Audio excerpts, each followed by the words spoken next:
Hey, gang. Hey, I managed to get a friend of mine to do a little interview with me. His name is Al Kessel. His thing is audiobooks, and he's damn good at it. Quite successful. And I managed to twist his arm and do a little interview, and so I hope you find it as informational and interesting and enjoyable as I did. Here it is! Hey everybody, look who I've dragged in here with me. It's Al Kessel, voice actor in Arizona. Al, what city do you live in?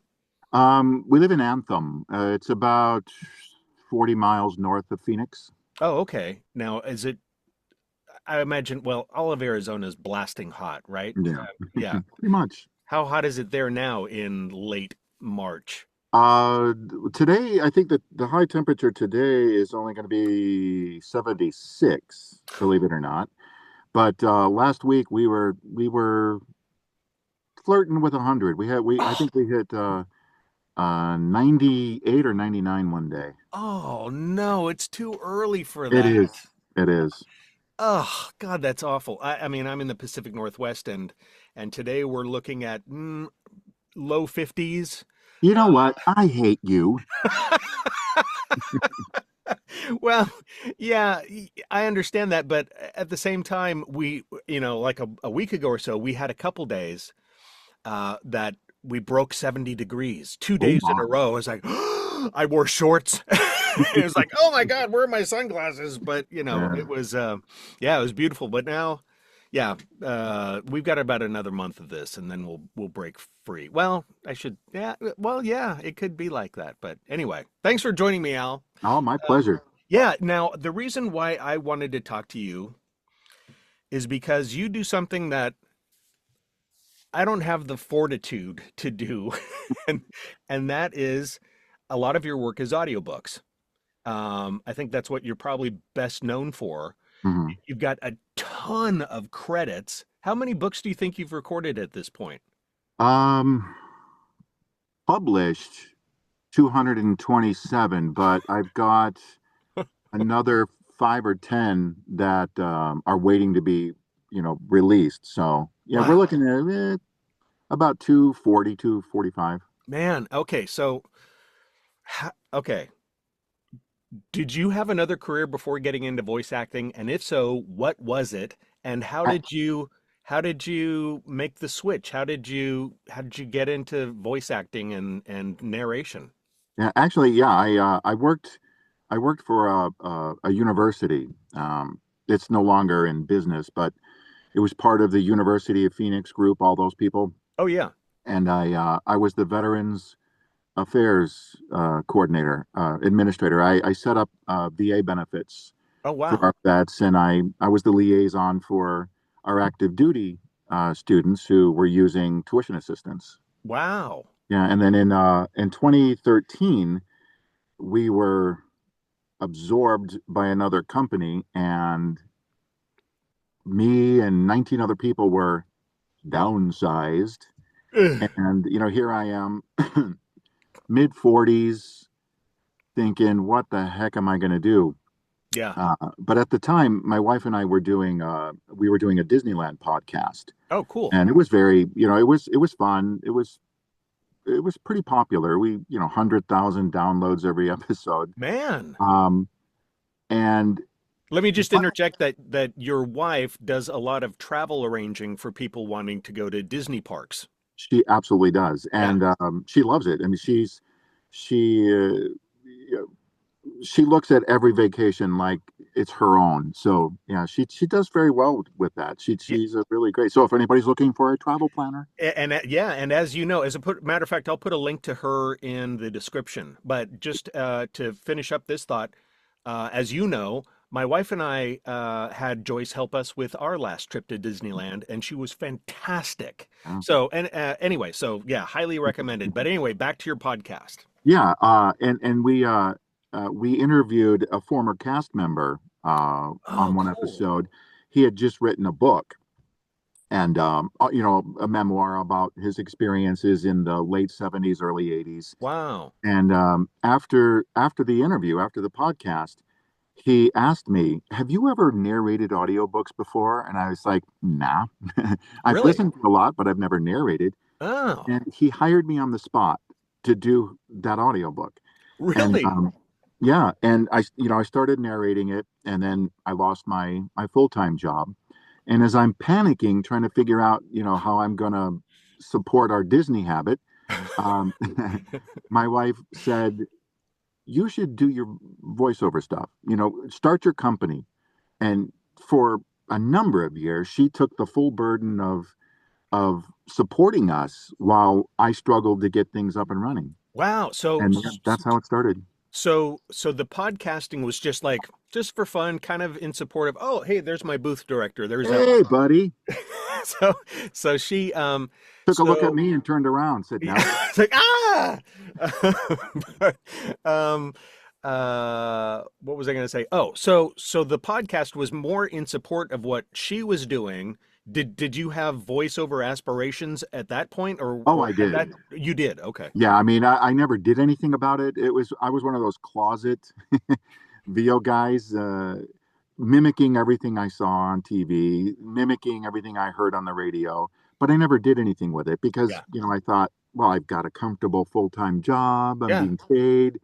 And actually, at the time, Joyce wasn't doing travel at the time. Oh. She was working at the same university as I was. Oh, okay. Excuse me, but she was in a more vital position, Okay. so she got to keep her job. I see. Um, and yeah, we were doing the podcast just because we loved Disneyland. Yeah. We had no sponsors. It was all paid for out of our own pocket. So Wow. yeah, we were just doing it for fun. I see. So then that interview is really what sort of gave you the nudge. I mean, Right. big time. Yeah. Yeah, that interview and the getting kicked out the door, saying, "Okay, we don't need you anymore. Bye No more bye. money." Good luck. Yeah, Yeah. Wow. Okay. So now you've got an awesome looking booth there, and we'll get to that. But for that first audiobook, I mean, how did your recording situation evolve? Because as all of us know, we've got to have the right environment to record in. right. And so how did you manage to do that? I mean, had you already built some sort of a booth for your podcast, or how did you, what am I trying to say? How did you get that first one done? Yeah, very, very difficultly. Uh, Um, we had uh, we had set up, an office in one of our bedrooms, our free bedrooms, and I had we there were actually little computer trays, the kind you can raise and lower and kind of goes. oh yeah. That's how I had my station set up, and Okay. then I had just not this kind of Sure. sound panels, but the wavy ones. Yeah, yeah, the more squishy foam. Right. And Yeah. I had those glued to cardboard and just kind of surrounding. My first mic was a Yeti, Oh, sure. Yeah. and Joyce had a Yeti as well. We were Uh-huh. both using it. So that's how we started. Yeah. And then when I started recording that audiobook, I noticed, you start picking up things, and I could hear echoes Yeah. and sound reflections. So that evolved into a baker's rack Okay. that I had hung a bunch of moving blankets over. Yeah. So I would go in there and record there. Wow. Yeah, And that's how you completed that? Is that how you completed that first book? right. Yeah, and that first book took me 3 months to record. Oh man. Well, Bless the author. He was very patient, but well, I mean, hopefully he understood that oh, he you did. were new to this. Yeah, you were new to this, and so you had to figure it out as you went along. Right. And how did it go? I mean, I'm sure if you listen back to it now, you would be picking it apart like we all do with our early stuff. But was he pleased with the outcome? Was it a good experience? I mean, obviously you must have enjoyed it. You're still doing it. Yeah, yeah, he still is to this day very pleased with it. Every time I talk to him, or every time he posts something on social media, he'll mention that book and what a wonderful job I did. but I did listen back to it a few years ago, and I was like, okay, I'm going to quit right now. But I mean, that's like you said, Yeah. we all, artists like us, we all, that's what we do. We go back if we listen to something we did years ago. It's Oh, very cringe. it's yeah, totally. Yeah, absolutely. But okay, cool. So after that experience, how did you evolve into becoming a full-time uh voice talent? Well, I created an account on ACX, which is Audible, the Audible exchange for audiobooks, Right. and I started getting, offers. I would just cold emails through the system saying, "Hey, I listened to your sample. Could you narrate my book?" Audition. Oh, And really? yeah, yeah, not even audition. I think I Wow. got like, I don't even know, 5 books right off the bat, and that that feeds the ego a little bit, and Sure. it's just enough to keep you going. Yeah. Of course, the books weren't great, Okay. but And they probably didn't pay great not they either. didn't pay anything. Yeah. I was with those books. I was doing royalty share, which Yeah. it's You make a little bit every time the book sells. right. Yeah, Audible keeps 60% of the sales, and then the author and the narrator split 40%, Wow. which isn't great, No, but yeah, no. but that's how it started. Yeah, Sure. and then I just kept plugging away, doing a few ACX books here and there. How Uh, did you backtracking a little bit maybe did you decide to, get any training, any coaching or anything, or did you just, what did, how did you, yeah, or did well, you just feel comfortable, just launching into this and reading articles and watching, other materials that were available to you? What was your process there? that's exactly what I did at first. I did everything the wrong way. Okay. Anything you can do wrong in this industry, I did it. Me Um, too. yeah, I mean, you got to learn, right? Yeah. Um, Still do. yeah, because we were on a very, very fixed, limited income then. Yeah, I didn't have a lot of money to spend on coaches. sure. So I watched a lot of videos, I read a lot of articles, and I did what I could. I taught myself how to use the DAW, the digital audio workstation, Yeah. and I use Logic Pro Yeah. 10, which wasn't the easiest thing to learn, but No, it's a robust yeah, program. Yeah. yeah. So I taught myself how to use that. I taught myself how to edit the audio, to master the levels and everything. And and then I got to a point where I was just going nowhere. Oh, And I met I met this guy on LinkedIn. okay. And I didn't know anything about him. Mhm. And one day Joyce was listening to an audiobook, a Nicholas Sparks audiobook. And I asked her, what's the guy's name? And she told me, Sean Pratt. And Oh, I said, okay. I think I'm friends with him. So I sent him a message, and sure enough, it's him that Wow. narrated it. And I come to find out that he's the Ginger Yoda. This guy is, I mean, he's, I don't know, got 400 or 500 million books that he's narrated. Yeah. And, I Very, started, very well-known oh, he narrator. is, Yeah. and a very, very, very great, nice guy. I Oh, mean, good. That's even better.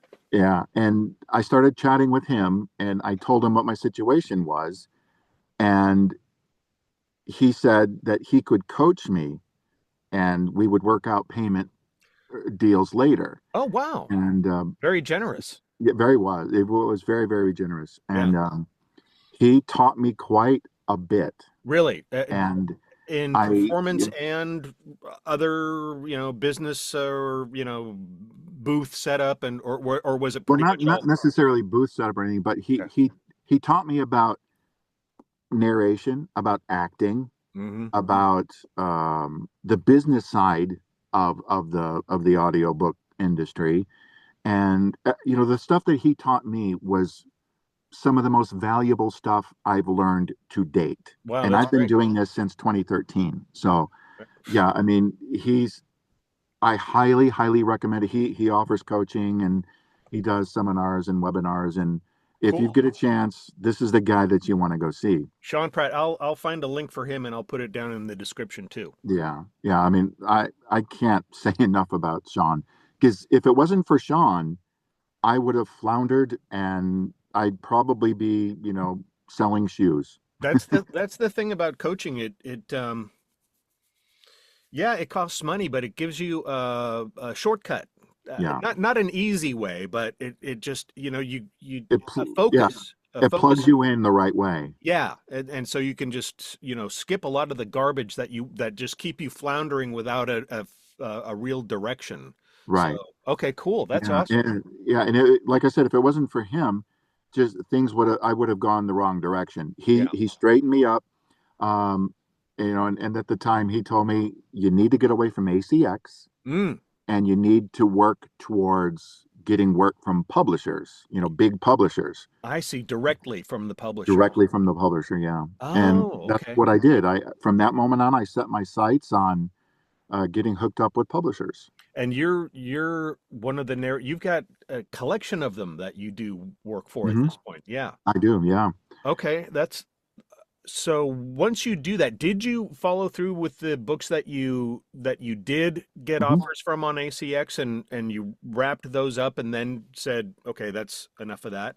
Yep, yep, Okay. yeah. Because I'm a firm believer in if you make a commitment, you stick with it as best you can. Yeah. Um, even actually to backtrack just a little bit, even Yeah. after I started working for Tantor, who's one of the big five publishers, Okay. I got an email from one of the authors that I had done one of my first books from, and she wanted to know if I would be willing to narrate another couple of books for her at a lower rate, Mm. but because she was one of the ones that got me started in the industry, I told her absolutely. I mean, I'll do this. Yeah. Um, I mean, it's nice to, I mean, that's, what we're always looking for is relationship building, because who knows, she might be turning you on to other authors and other, producers and stuff like that. I mean, that's, exactly. yeah.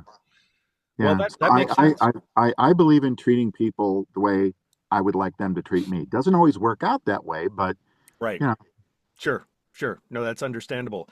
Okay, so once you started getting in with the producers directly, and is it still an audition process? I mean, or how does that work? I yeah. know I was familiar with ACX because, as I mentioned to you earlier, I thought maybe I'd get into audiobook narration for about this long and then realized it's not for me. But I did audition for a few. Thank God I never got one.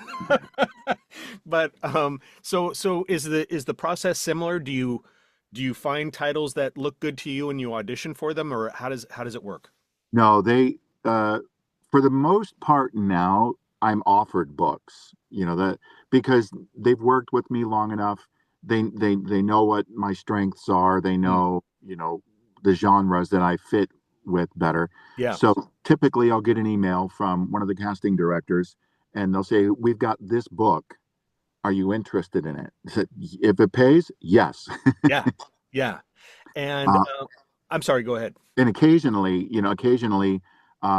they'll send me an email, say, "We've got this book that we're casting, but the rights holder wants to listen to see if you're right." And then, then you audition. I see. Yeah, yeah, that makes sense. Now, so how does when you're working on a book, I imagine, do you do like some sort of pre-production? Mhm. I mean, I don't imagine you read the whole thing Oh, actually, previously. you do. Yeah. Oh my God. Yeah. Okay. Yeah. So then when you're working on one book, recording it, are you going through the pre-production of other titles in the process to kind of keep the chain going, you know what I mean? Occasionally, I do that, but Uh, not generally. No, okay. because I've actually had this happen where I'm recording one book and I'm prepping another book and I get them confused. So Oh. I'll be reading, I'll be recording going, this isn't right. Oh, And then I wow. remember, oh yeah, that's the other book. Oh man. So I Yeah. try not to do that anymore. My process is start, finish, start, finish. Okay. Yeah. Is it difficult to, I mean, with somebody who's doing the volume that you are at this point, do you have books stacked up Hmm. waiting to be, wow. Yeah. Yeah. And Currently, I'm booked all the way through the end of July. So I have wow, books waiting for me. man. I mean, in some respects, to me, that sounds daunting, but also it's job security, you Yeah. know? And do I imagine that people realize that you're in demand and they're going to have to wait. Hmm. Um, is it easy for you to create a schedule? Like you look at a book, based upon the word count or whatever, guesstimate how many finished hours of audio that's going to be, and then translate that to working studio hours, editing and all that stuff. I mean, is that how you base your schedule, or do the producers realize, okay, this is probably going to take you so long to do, and how does the Yeah. schedule work? Well, just a side note, Yeah, working with big publishers, I don't have to do any of the editing. I just send in raw audio, beautiful. which is, yeah, I mean, it has to be punch and roll audio, which means Okay. no mistakes, Yeah. but yeah, and then they do all the mastering and proofing and everything.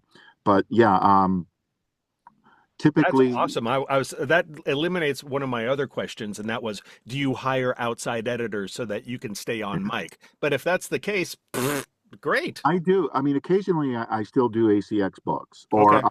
I'll get somebody who's gone to my website and listened to my samples and said, "Hey, I'm interested in having you do this book." Then I have to do all the production myself. I see. But yeah, for the most part, it's everything is out. That's great. That's Yeah, great. That's yeah. cool. So typically, when I get an email from a casting director, they'll say, they'll give the details of the book, the author, what a brief summary of the book, and then this should come in at about plus or minus X hours. I see. Right. And then based on that, I will look at my schedule and say, okay, I know for a fact that it takes me this long to do this many hours. Yeah. And then I always pad it up a little bit Sure. because, I mean, even though I do sometimes record and work straight through a book without any days off, Yeah. I like to build in weekends Yeah. offs to recover my voice. But yeah, that's basically how it goes. Wow. Speaking of your voice, how many hours on mic a day do you think you put in? On mic, usually 6 to 7 hours a day. Yeah, Man, that's a yeah, lot. it That's a is. that is a lot. I mean, my larger projects are like e-learning narration, and rarely do I have a project that's even an hour long of finished audio. It's usually 30 to 40 minutes, something like that, for the people that have been sending me stuff recently. And man, I need to take breaks, every 20 minutes. And like, oh God, yeah, I'll go stretch my legs and get another refill my water or whatever. I can't imagine being on mic for 6 to 7 hours a day. That Yeah, sounds exhausting to me. Good for yeah. you, man. I take micro breaks, Yeah, inside the booth. I'll turn the fan up high, get some circulation, and I'll relax, listen to some music or something for yeah, about 10 minutes, and then I'm yeah. back at it. But That's awesome. You're a yeah, machine. yeah. I take off my hat to you. That's And so I cool. have all my friends in here that Oh, keep I me. love it. I love it. Yeah. That's so cool. That's very fun. And of Um, course, I'm a huge Bluey fan. oh wow, that's so cool. I love it. It's funny how, everybody's booths look so different, Yeah. I love it. Speaking of booths, okay, now you live in a hot part of the world. And I live, like I said, in the Pacific Northwest, and it gets hot and it gets cold. And because I don't record all day, I record, small, commercials, explainer videos, little bits for games, and all kinds of little things. So and my wife works from home a lot of the time, but when I'm recording, I have to turn off the heat or the air, depending upon what season it is. How about you? I mean, you've got a very impressive looking booth there. And do you have to deal with the same sort of noise issues? Or does your booth pretty much block out all that, HVAC Hmm. noise? It does. God, that's When I great. first started, in this business, as I was saying, I had just a space in an office, Yeah. and yeah, I had to turn the air off, and anytime a car went by or an airplane went by, Yeah. which is very frequently, we get those little trainer planes. Oh yeah. I had to stop recording. Yeah. So when my wife and I built this booth, we built this ourselves. Wow. Um, I had all that in mind, so I designed it based off of plans that I bought off the internet. Dollbox Oh with yeah, I've heard of Amazon. that. Yeah. Um, no, no offense, but those plans are just basic plans. Uh, You need to be able to alter them, which is what I did. yeah, I've heard So that too. Yeah. yeah, instead of the basic box that is in the plans, I built this with the sound issues in mind, and I double walled it. I mean, I have walls that are this thick, Wow. padded with rock wool. Yeah. I've got 3 panes of 1/4 inch tempered glass so that I can look out, Oh, and good. I can have the air conditioner running full blast. Man. And I have a ventilation system that I put in here. It's got an intake and an outtake, Yeah, yeah. and I Get can some run air that. exchange going. Yeah. And you can Right. run Yeah. that while you're recording? Yep. Yep. Damn, that's awesome. And you just picked all this up. That's fantastic. Yeah. Oh man, see that's the dream. I mean, my booth, my little studio here is very nicely acoustically treated, but that's it. Yeah. Anything that's going on, beyond these walls, this ain't soundproof, man, not at Right. all. So Well, yeah, one of the keys is to the floor that you're on is actually a lot worse than most people think, because deeper, lower frequency noise travels through that floor and up. So, absolutely. we had that in mind when we built this. So this is actually raised up. It's on 3-inch wheels. Okay. So there's very few points of contact with Ah, this slab. So oh, that's awesome. That is so cool. Oh man. You didn't happen to like make a video or a picture, a photo album of all this, did you? well, actually, I did take some videos while we were building it, and Oh, then okay. I took a lot of pictures. So Yeah, yeah. yeah. Well, that might be interesting. If you ever want to make that shareable, please let Mhm. me know because I'd love to see it, and I'm sure other people would love to see Yeah, that too. absolutely. Yeah. But well, cool. Okay, so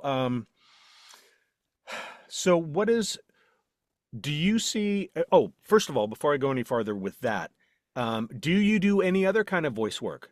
Do you find yourself doing, commercials and other types of narration, short form or characters or anything beyond audiobooks, typically?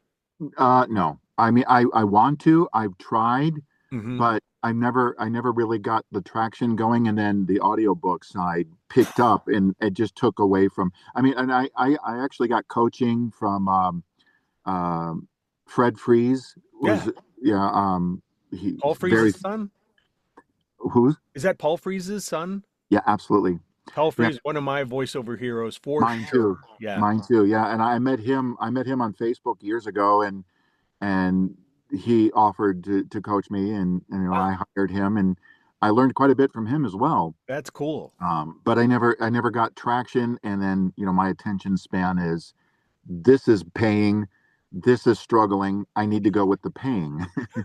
I totally get it. Bills to pay. I mean, it's so funny. I mean, we all have so many interests, but when it comes down to your day-to-day activities, one's paying the bills and the other stuff ain't. So, Right, yeah, right. yeah, priorities. Yeah, but I am 100% open to anything. Right, exactly. So at this point, now that you've been established for a number of years, do you still find yourself reaching out for more work opportunities? Are there what do you see the audiobook world looking like in the future? Is it still growing? Because it had massive expansion. Is it still a growing entity? It absolutely is. Yeah, I Mm. mean, uh, audiobooks and literary books. I mean, they go hand in hand. Yeah. So people are always going to write books and people are always going to want to listen to books. And the busier the human race gets, Mm-hmm. the more popular audiobooks become Right. because people start to realize, well, I can still absorb my favorite Stephen King novel Mm. while I'm doing other things. Yeah. Right. So I mean, people listen to audiobooks while they're traveling, while they're Yeah. going back and forth to work, while Yeah. they're at work. Sure. Sure. Yeah. Mhm. And what do you gravitate towards certain genres within, or, books, writing styles, storylines, that kind of thing? Do Uh, you have favorites? well, I wouldn't say that I consciously gravitate to one Hmm. or the other. I enjoy just about everything. Yeah. Um, I think my favorite genre to narrate, of course, would be fiction. I'm doing a book about vampires, Cool. so I get to create so many different characters, and I love that. But Awesome. I think the bulk of my catalog is nonfiction. I see. Yeah. Um, I just think that, I have that kind of voice that sounds more professorial, and Mm, people listen to me like I'm an instructor or a pastor or a teacher or something like that. So I see. Yeah. yeah, the bulk of my books are in that genre. Okay, I gotcha. Well, cool. Now, what what advice do you think you might have for people who might want to explore getting into this? See where it leads them. Yeah. It's not a get rich quick vocation at all. No. This is quite literally a marathon. It's not a sprint. Stick with it, to see if you have the temperament to narrate books. Hmm. What Sean Pratt actually taught this is put yourself, go sit in a closet, get a book, and read it.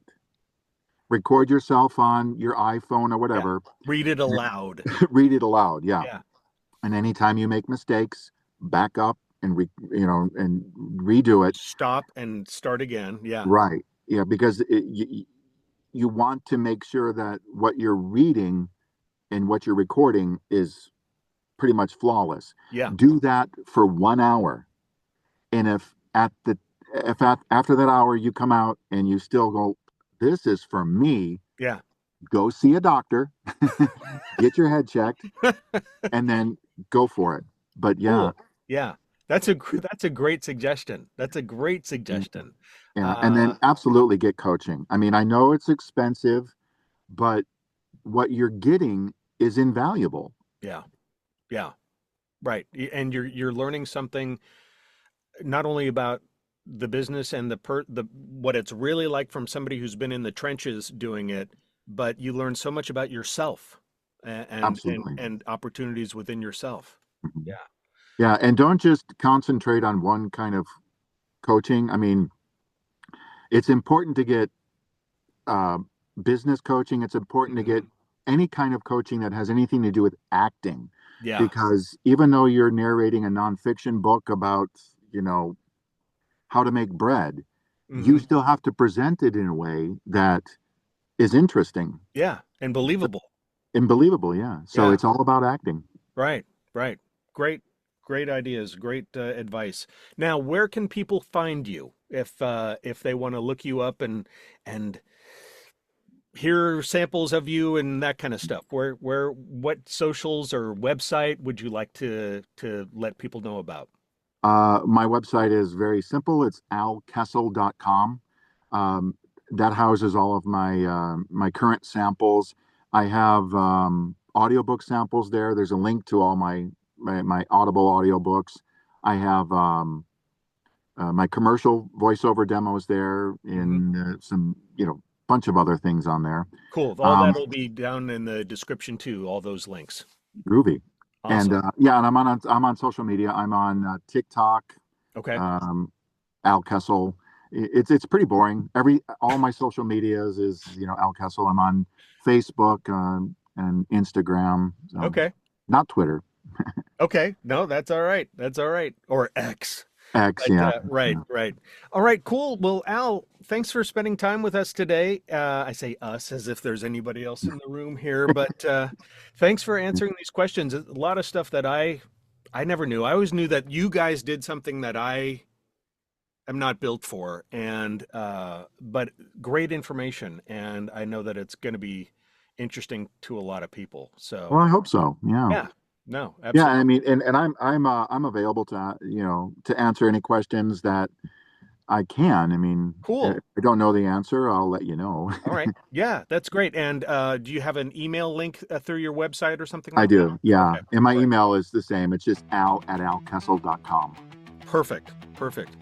Awesome, Al. I'm going to let you go. Thanks so Yeah, much for spending a little time here. you're And very welcome. you betcha. All right. Take care. Take care. Yeah, he's a nice guy and damn talented too. Very knowledgeable. Be sure to check for links to his information down below. You'll also find links to my information down below. And be on the lookout for my second live stream coming up this Tuesday at 1:30 p.m. Pacific time. So I hope to see you there. Bring your questions and comments, and I will do my best to handle it all. All right. Thanks again for joining us. Take care. Bye.